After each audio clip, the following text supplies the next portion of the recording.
Hello, I'm really looking forward to our interview today, and we are going to talk about legal cultures. So you promised me to tell me some parts and give me some information about legal cultures. So what are legal cultures in general? Well, Erika, I'm happy to talk to you about legal cultures. Cultures is a term that we use so often in connection to a group in society, to languages, but it's not so familiar to talk about legal cultures. If you look at legal cultures, it's first of all the way how law is created. Is it created by a democratically elected government or by a dictator? We have experiences of both. And the legal culture is also very strongly shaped on how the law is enforced. In some countries we have a well-functioning system with courts that fairly and correctly enforce the law.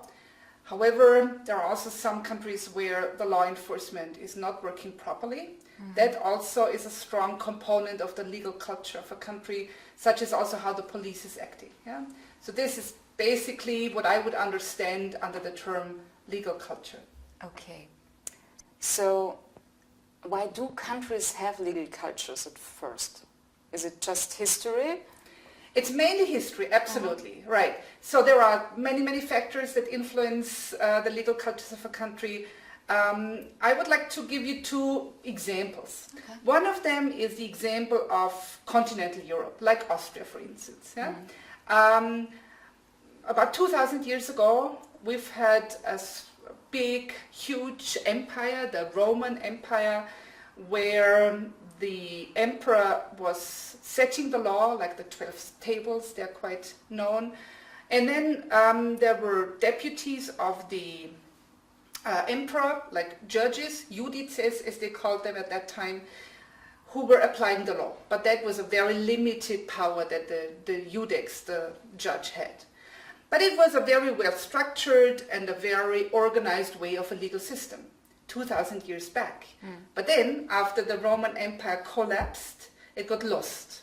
And then what's quite fascinating, about in the 11th or 12th century, some monks in monasteries rediscovered Roman law.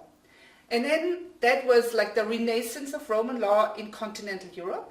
And today, even like in the codes of contract law in Germany, in France, in Italy, in Austria, and many continental European countries, you see a very strong influence of the ancient Roman law. So that's one example. We call it the civil law tradition in continental Europe. The second example is quite different. That takes place in England, where the king, in the the 11th or 12th century, was sending out his noblemen to rule on disputes, because in the villages there were many disputes, often on a piece of land and issues like that. And the king would send his noblemen to make a decision, to make a judgment. And these judgments were then reported. And this was the start of a legal tradition that is based on case law. You can see that like a puzzle, where little pieces gradually come together and form a consistent picture. And this is also the doctrine of stare decisis, where precedent cases are binding for later similar cases. We call it the common law tradition. Yeah?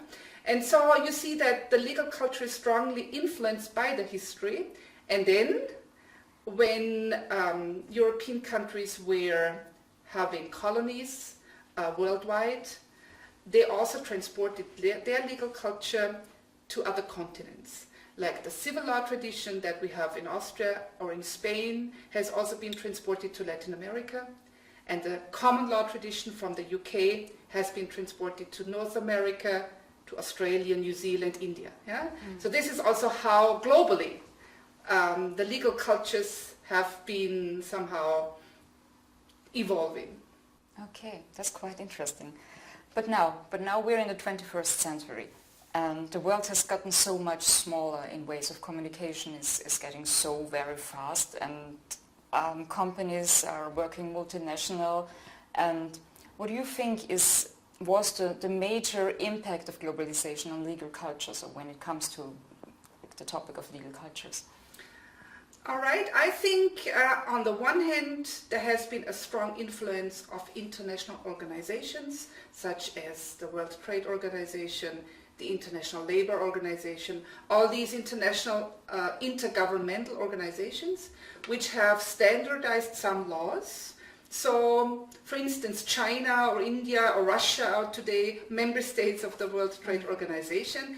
That's why they have had to change their national laws to bring them in line, more or less, with international standards.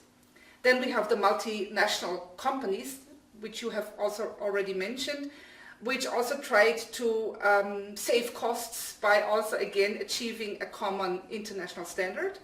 But it's limited, of course, because the law is also always reflecting the values in society.